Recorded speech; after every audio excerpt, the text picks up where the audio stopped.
Recording in progress. So, what else have you been reading? Is there like something?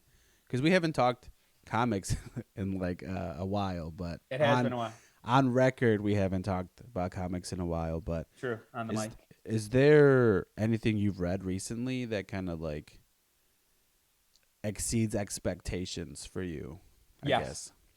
there is. Yes, I just yeah. This it's really, I like this premise a lot. It's written and drawn by Cliff Chang, who is the artist on Paper Girls, which is a cool series that's coming to Amazon at some point. Some point. Filmed in your neck of the woods, some time ago. Yeah, spoiler alert. We got the hot take. JK, just the dude on Facebook said it. Yeah, it's called Catwoman Lonely City. It's like kind of alternative universe DC, kind of its own little DC world. So it doesn't have any connection with what's going on with DC now. It's Catwoman out of jail after 10 years. She's 55. She's still trying to figure out if she's, still got it or she's lost.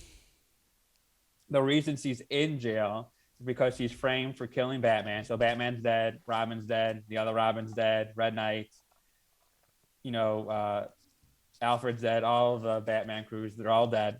This all happened from an event called the Fool's Night Massacre, where like a whole bunch of people got slaughtered beyond Batman, like normal civilians and stuff. We don't really know the story behind it too much. They kind of hint at it a little bit. Because of that, all masked heroes and villains are outlawed. So there's no more masked heroes or villains anymore. The new mayor of Gotham is this Two-Face Harvey Dent. So he's like he kind of there's like a video that went viral where obviously Harvey Dent's kind of a bad guy, but in this viral video, like you see him like rescuing the classic a cat and a kid out of a burning building. Oh, what a good guy is. He says, he's reformed. He saw that night and really changed his ways. So now he's the mayor of Gotham. So we have that. So we have that storyline. And then the main storyline is obviously Selena Kyle, like post prison, 10 years, trying to like rebuild her life. Done it because the world has changed now. Like obviously with Outlaw was with all costume heroes or villains being outlawed. She can't go back to her old life. Some of those people have done pretty well, like Penguin. Some of those people have done pretty bad, like Killer Croc. He's down on his luck now that he can't, go about his business anymore. Yeah. So it's like, yeah, so it's an interesting kind of like more human story, and it's just an interesting premise where like what would happen if like all of a sudden like all the heroes that you knew in the world are like no more and they can't like be masked or they can't hide behind like an alias anymore. Yeah, that's kind of how like that Heroes Reborn was it like one or Heroes in Crisis? What was that DC one where like I do. superheroes go through like PTSD or some Yes, shit? yes. Heroes in Crisis was that like heroes have like a house that they go to for like physical therapy, mental health, so on and so forth. When like, because obviously read all these comic books, they're battling all these crazy storylines and villains and things are happening in their lives where like their best friends are being kidnapped and like their loved ones are being captured and all this other stuff. So yeah, there was a place in the middle of nowhere where like they could get like physical therapy if they get when they get hurt during like those crazy action scenes, or they could get like mental health assistance when they're dealing with all the trauma of their life. Yeah, and I think we talked about that last time too. It's just like the post superhero event thing. Like what Mm-hmm. happens after that is always like a really neat story when you have to make, the superheroes like human, Yes. and it's just like, and in this story you're saying that like, say, hey, what happens if you have like no objective or like no motive to like do what you were normally doing back in the day, and it's like, okay, everyone's dead. Like, Mm-hmm. what do I do now? Yeah, it's a little bit about that. It's definitely that. I think they're hinting that Selena Kyle is trying to clear her name, that she didn't kill Batman or any other characters in Batman. Like she might have been framed for that. So there's like a little bit of like that's a little bit of her motivation, a bit, but it's also just like also her motivation is just like after being in jail for 10 years is like reconnecting with society. Society is different. Like you said, there's no more heroes. Like police officers, it almost has that like Minority Reports, I feel, where like they have Oh, like the cool. scanners and they look at you and be like, oh, there was a 55% probability that, you know, a crime is being committed and stuff like that. And like everyone has to wear these like G bands on their wrists. So kind of like they all have like Mm. identification. It's kind of like electronic. So it's like, it definitely has that like dystopian, like sci-fi technology kind of is good, bad, taking over the world feel to it too. That Minority Report reference was really good. I'm like, wow, I totally get what you're talking about now. It's Yeah, because that's crystal yeah, clear. yeah. Crystal clear. Jeez. Yeah. So that one Um, that really surprised me because I picked it up just because I like the artwork of him of Cliff Chang. He's really cool. mm, And then like I'm reading this, it's like, oh, this is different. This is really different. This is not what I was expecting. This is not. I guess because like classic Catwoman when she's on her own is kind of like a heist tale. She's a thief. She yeah. steals stuff. It's cool. She gets a cruise sometimes, and it's like, oh, she sold like gold from Fort Knox. Look how she got away. And this is like, oh, this is not about that at all. This is kind of like about like recommitting to society, a little bit about redemption, a little bit, yeah. So it's like, oh, this is like we said earlier, like a human story. So Yeah. Just it, one more it job, you know? yeah, exactly. It wasn't even that where I thought it could have been like that. So it really does, yeah. It altered my expectation of what I thought it could be. So that one really, that's a that's above normal comics to me. Did you did you read the whole story or is it kind of ongoing sort of That's just thing? issue one. Oh shit. That's just one Nice. issue. That's just one issue. Yeah. That's issue one. So it'll be ongoing for a bit. Do you know how many are in that or I do not. nice. So the I do not. mystery is in the air. Yes, it is. I do not know. So that one, yeah, that was cool. Nice, dude. Uh, yeah, that's probably the best one. I could go talk about. How about you? Has there been? I have some other ones in the mental chamber I could bring up, but Yeah, we could how kind of how just like about you? Yeah, we jump back and forth. yeah. How about you? Has there been a comic book run that really like exceeded your expectation beyond us like normal bad guy, good guy, beat him up type stuff, which is always fun. I have nothing against Yeah, I that. mean, I the reason why I like comic books is for like Exactly. that fantasy of Uh-huh. what happens if the world's gonna blow up. Yeah. Something's killing the kids or something's killing the children. That was way better than I thought. So the situation with that was like my old roommate. We trade comics from time to time, and he gave me like a stack, and I gave him a stack, and that was one of the ones in there. And like I looked at it, and it was around like the transition time, like before I started getting really into, not really into, but like I was taking my step outside of like the Marvel box and like the superhero like shit. And I picked it up one day because I was like, I got time to in between stories. I'm like, not saying that the superhero shit was getting boring, but like I was like, let me just take like a quick break. Like I get it now. Like I totally get it now. And I was like, yeah, let me just, let me pick this up because I read crossover and that still kind of had like a little like hints of superhero. And I was like, let me hop over to this. And like I started reading it and it was way better than I thought it would be. And I'm on the second collection or the second book, second and third I picked up. And it seems like a very aggressive Stranger Things. And it's like there's monsters in the forest, something's killing kids, and nobody can see it. But kids are going missing. And so you have like, I forgot what it's called, but it's like the League of Extraordinary Gentlemen, but like they're Mm-hmm. monster hunters. It's funny because they're based out of Chicago, which is pretty cool. Yes.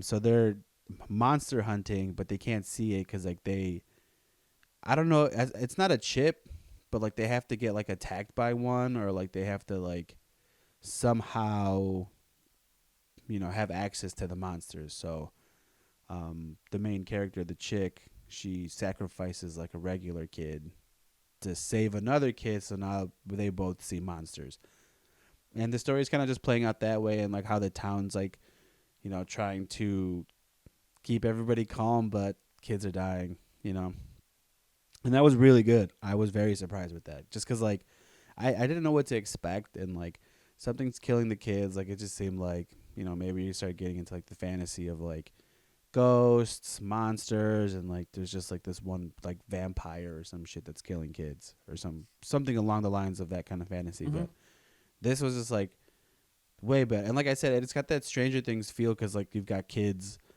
kind of trying to solve this mystery of what's going on, and like you have like the experts come in, and then like the kids are working with the experts, and like it's just, and it's got good dialogue in it too, and I really enjoy it. The one thing I have to admit that I'm not super thrilled about, but it's nothing like story wise. It's just the way that the comic is laid out, is the way that the panels are set up. You can easily miss how the panel of the page is going.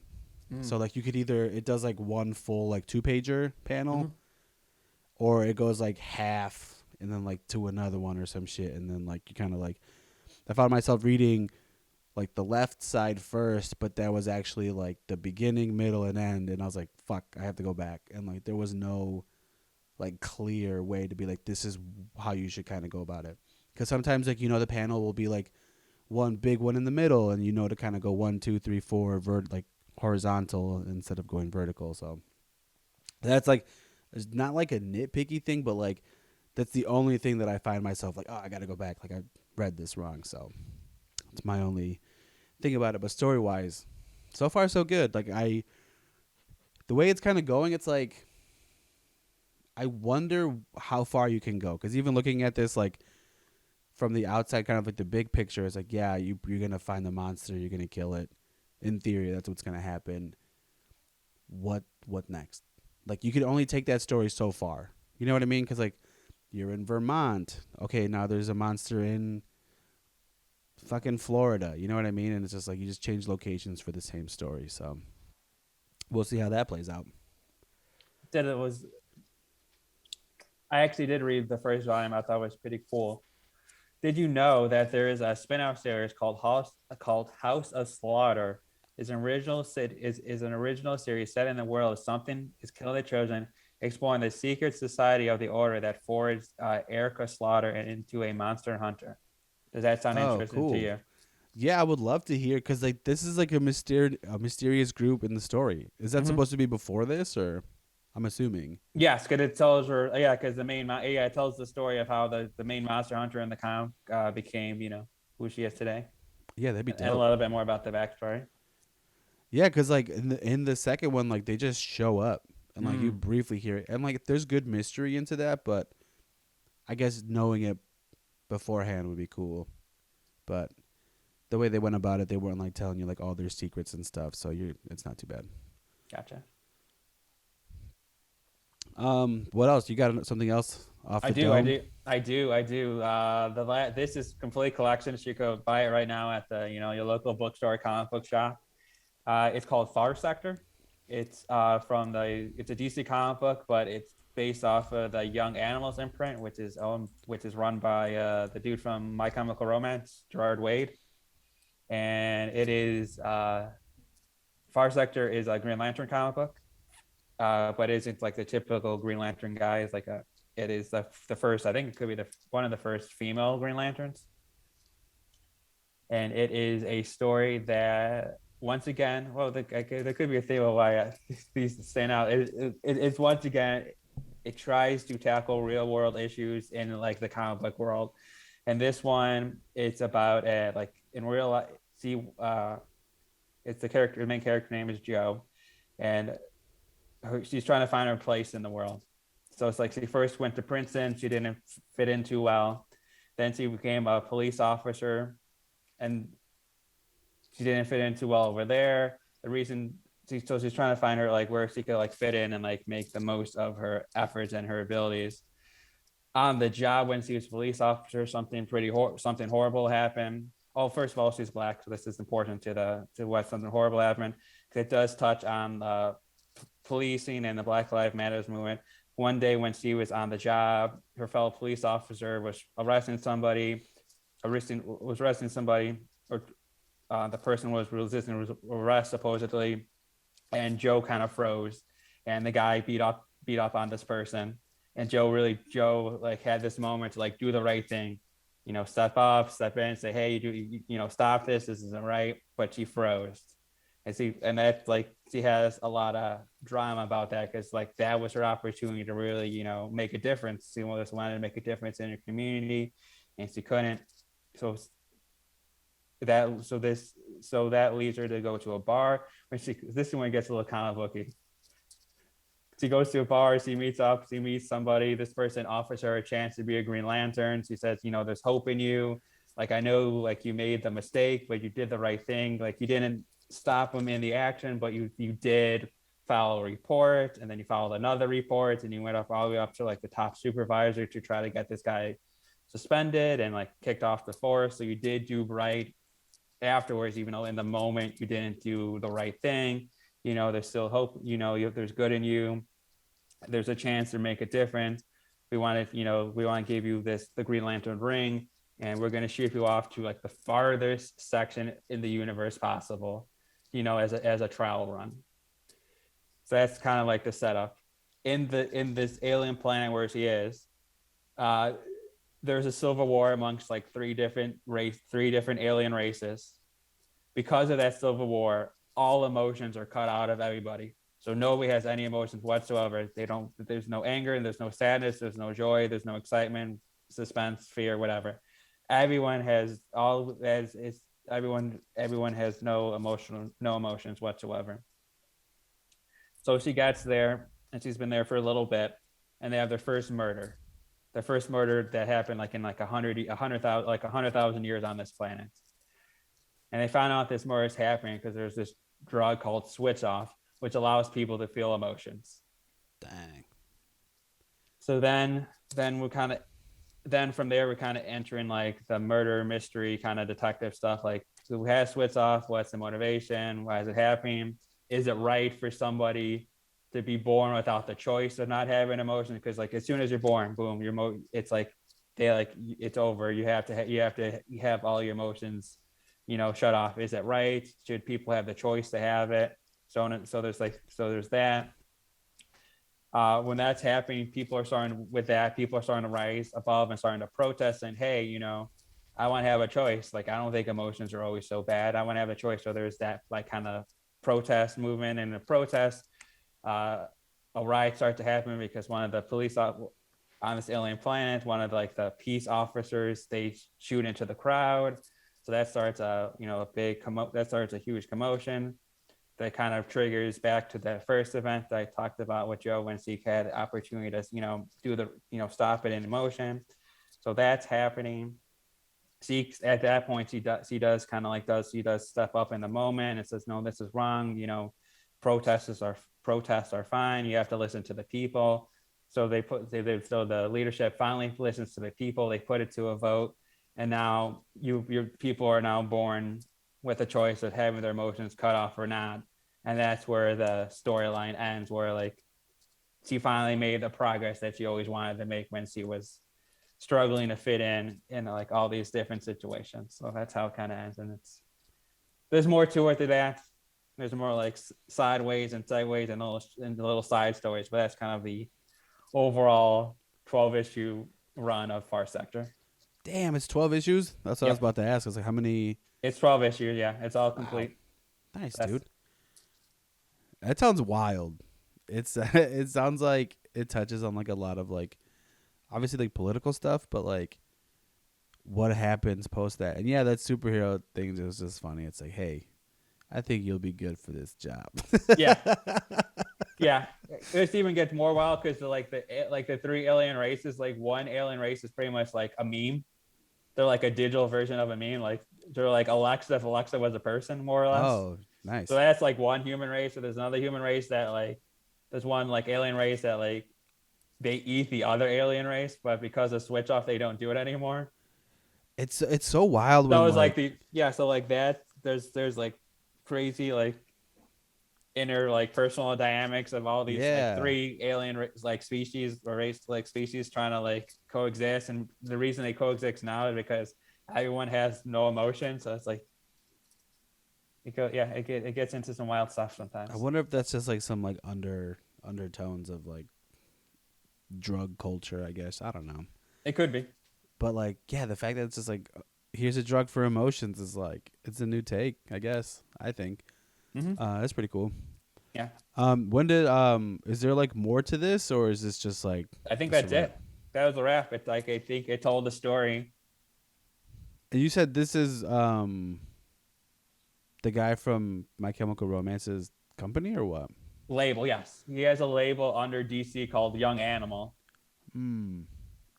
where like Is he that he is that just supposed to be kind of like like more like it's like more alternative comic book stories, gotcha? like stuff that's like not Superman, Batman, Flash, Green Lantern, like alternative stuff, like kind of like slightly alternative superhero stories. Like the Umbrella Academy falls in there Yes, too. yeah, like yes, and Umbrella Academy would be yeah, that's perfect. That's a perfect example. Like they're superheroes, but they're like weird and quirky and different, and they don't they're not out to save the universe. And like Well, Superman isn't calling on me like, hey man, crazy stuff is happening in Metropolis. We need you. They're like off the beaten path stuff. yeah, we need the talking monkey from Umbrella Academy over here. But Yeah, yeah, that's cool, man. I yeah, like that. so it's out right now, so you could pick it up at any bookstore, half price books, Barnes and Noble, anyone. Yeah, so it's out. It's a complete story. And Nice, those two really, stand above the rest. nice, dude. Like one question for you as you're reading, well, because you're a big fan of as you're reading Venom and you're reading Guardians, how much does the MCU movies like influence you, like your understanding of the characters? Are you like as you're reading Guardians, you're like, oh, that's Peter Quill, he's quippy, he's Chris Pratt, I think his name. So yeah, he's like, oh, and that's Gamora. That's like, oh, she's the badass female character, Yeah, who doesn't take no gruff from nobody. Is it like and like Rocket is like the wisecracking, one-liner guy. How much does that kind of like influence you as you're reading Guardians, or just it. you let the storyline kind of like influence you a little bit more? I let the story do its own thing, but it helps me Okay. put the voices together. Mm. So when I'm reading like Peter Quill stuff, like I think of like how Chris Pratt would say it, or like kind of how he would sound, and kind of help me go through it. But other than that, like I'm not thinking like, oh, this is where they need to fucking do this and this from like the movies. But the movies do a good job of making me want to read more shit. Because Mm-hmm. like right now, obviously we're like in a really interesting phase of superhero stuff. Where like I don't know shit about the Eternals. You know what I mean? Like I don't know who they are. Like I would love to read that up on that. And we talked about this off mic, like Shang-Chi. Like Mm-hmm. I don't know shit about him either. Like it's always nice to reinforce what I'm reading with the movies. Like it's kind of nice to be like, oh well, maybe this, but I read in this first Shang-Chi run, like we'll put more context into like the trainer, or like the dad gets a little more backstory, or the mom does, or some shit, and like it helps like ignite that flame to read more stuff. But when it comes to like actually reading like a run, and like I don't really think about how it could all tie into the movies. But Mm-hmm. it's also nice to kind of see like, because I read like the Infinity War before and after the movie, like that story, and it's just like you can see little bits of it, but then you see also how like the movies changed it for like cinematic purposes. And like what I think is actually really cool too is like how they're telling these stories without all the characters involved. Hmm. Just because I know that I haven't read all of it, but the Civil War actually has more people involved, like Mr. Fantastic and like just a bunch of other characters in it. Same with the Infinity War, like it involves Thanos' brother, which we don't meet until like 2 weeks ago. You know what I mean? So it's like it's all that stuff to see how you really put, and the stories make sense, in the theaters, and then you kind of just see like, oh, this is actually where they got that, where this is from, and like little tidbits of information that help form the movies. Which kind of goes into like my next thing. Like one of the ones that I want to read is that new Hawkeye one that's coming out, or the Hawkeye series that's already out, comic book wise, to help Oh watch yeah, with the show. the Matt Fraction run. Yeah, let me Mm-hmm. clear that up. Mm-hmm. Just because my old roommate, told me that was amazing, and I agree. It's quite good. yeah, he also told me about that one comic where it's just like all through a dog's point of view, which is pretty Mm-hmm. wild. So Yes, that's part of that's in the run. yeah, so he's like, just if you get a chance, read that. And I guess this can also segue into like my next latest venture with comic books, which is Marvel Unlimited. So I bit the bullet one day, man, and I was like, I was going on vacation, and I wanted to read comics because I did that on the plane ride home once, and I read through all of like the Secret Wars, and I was like, yeah, it'd be cool to read some comics on the plane. So I downloaded it, did my free trial, and it is so nice, dude. It's scary nice because like you know me, man. Like we talked off mic that I love to collect shit, and this kind of True. like deletes that out of my life. Which storage wise in my house, great. For me and my soul, it's just like I wish I had a piece of it. But yeah, it opens up a lot of doors for me to read a lot of stories, which is like the best thing that I could ask for. You know, because I don't have to. It's not even like about spending money and stuff, but it's like I have to like really think about what I want to get from the store. When I can Mhm. just be like, let me just try one of these. Let me try one of these. And Marvel Unlimited is doing a pretty good job because they have a good selection so far. So like if you wanted to jump into like a Spider-Man run, they have like a 2007 to 2018 run, for example, and like they'll give you all 200 to kind of walk through. And it does a really good job from like the general feel from scrolling. And this is a small UX thing that I really like about it is once you get to the end of a story and you swipe like you're going to close the book, you get a modal pop up that gives you the next story. So you don't Oh, have to cool. like click out, go find it, jump in. You can just swipe into it and you can kind of keep going and you don't really have to stop, That's cool. It's which is like a great. Netflix thing. Oh yeah, it's so good. And then it also too it also recommends other stories as you keep going too. It's like, "Oh, you might like this, but this one's next or try one of these." So, it really opens up what I want to consume or can consume on like a 20-minute basis. Hmm. So that's huge, man.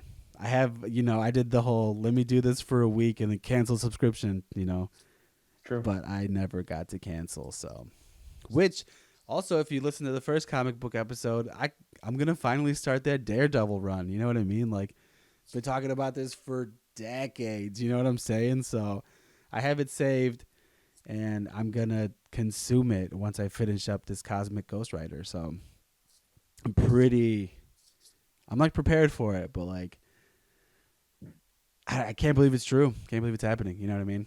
So, but there's also something about like not having the actual comic in hand or the trade in hand that's kind of like what I do miss. But it's also like the convenience of like the tablet just like running through comics and shit. So it's a give and take, but so far not too bad.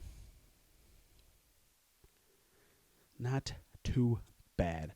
Okay, so let me ask you this, Mikey B. Sure. I know you're very into going and getting comics, hitting up that local library. Correct. Would you get one of these services?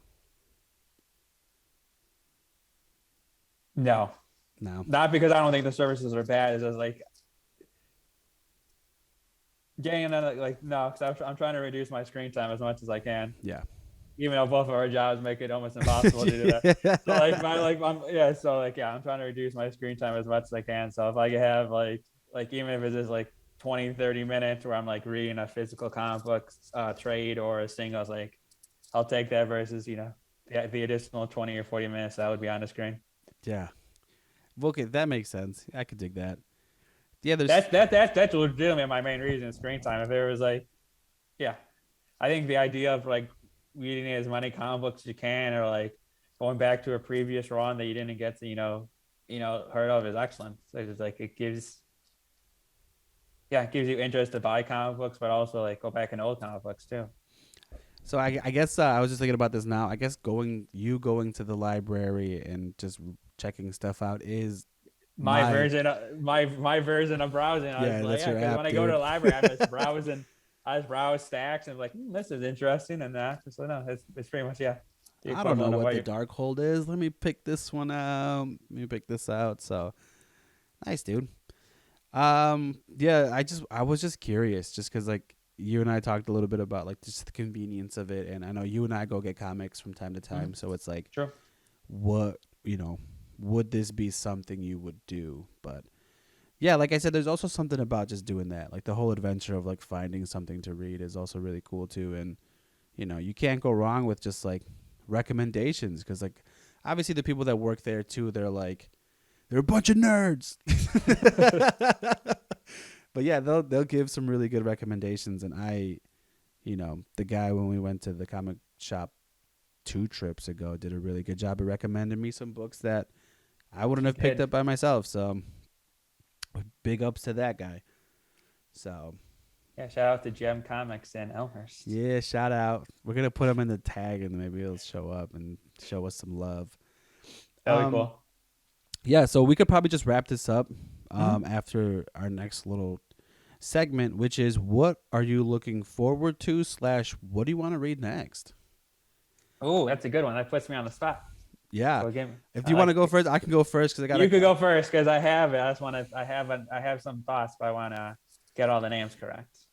So you could lead away, Josh. so besides the obvious Daredevil run that I'm notoriously talking about all the time, I think my next like chunk of story or the next one I want to read is they've got a Sinister War going on right now in Spider-Man, which I want to take a look into that just because I love Spider-Man, dude. Spider-Man's so awesome to me, and you know, having all these characters come back in a more current story versus like one that was done a while ago is something that really intrigues me, and I wonder what this is all about. So it's Sinister War, and then what's it called? Shit. We just talked about the Death of Doctor Strange. There you go. Those are the two that I really want to try to jump into. I know Death of Doctor Strange just kicked off, so there's not a lot of stories of that. So I'll probably give it a few months to kind of let itself breathe so I can get a couple stories. And I think Sinister War wraps up soon and the trade's going to be out. So there's those two. And then one random one that I've wanted to read before but kind of took a break from comics. It's called Mother of Madness. It's Amelia Clark's comic book run. I guess there's only 3 of them about this chick, and I like Game of Thrones, so let's see what she's writing about. So we'll see how that one goes. I got mine because I was. It's not a DC. It's not Marvel. It's Image. Sure. It's called Newburn. It's about Ethan Newburn is a private detective.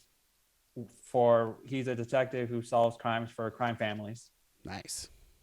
So like, yeah, he doesn't work for the police or anything. He's a detective that, whatever mafia crime family, contacts him, he tries to solve crimes That for the sounds family. dope. Is that like a full collection, or is it kind of ongoing right now? That's ongoing. We're up to issue 1 just dropped in November, just a couple weeks ago. Issue 2 drops in December 15th. So we're just starting. Nice. So Dude. jump on board. So yeah. I could dig it. You got anything else, man? I think that I pretty much can wrap this up. No, that was the one that I was trying to remember. I saw a little blurb of that at I think Polygon had an article about it. It's like, oh, that seems really cool. So that is my main one. Right on. Oh wait, there's one more. It's a collection that got me thinking because we're Christmas time. We're thinking about putting things on lists. So trying to find things that the guy who wrote Mr. Miracle, I can't remember his name currently. He has like another kind of like offbeat superhero story called Strange Adventures. And I think the complete collection, Tom King, that's his name. Mm-hmm.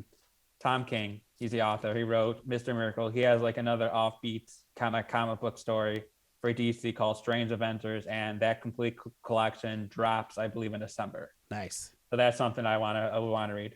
That'll probably, I'll wait till you read it and then be a recommendation from it because I really enjoyed Mr. Miracle. So, right on. So, the Comic Book Boys are out. See ya. Thanks for listening to this week's episode of the Gaming Console Podcast. Now, if you're not with us on the social game, you're really missing out. On Instagram, follow us at the Gaming Console Podcast. Facebook is the Gaming Console Podcast. Also, follow us on Twitter. We're the Console Boys on Twitter, so hit us up, tweet us. Everything podcast related episode wise, go to gamingconsolepod.com. The Console Boys in the building tonight. Oh, what a feeling. I'm feeling life. Console Boys are out.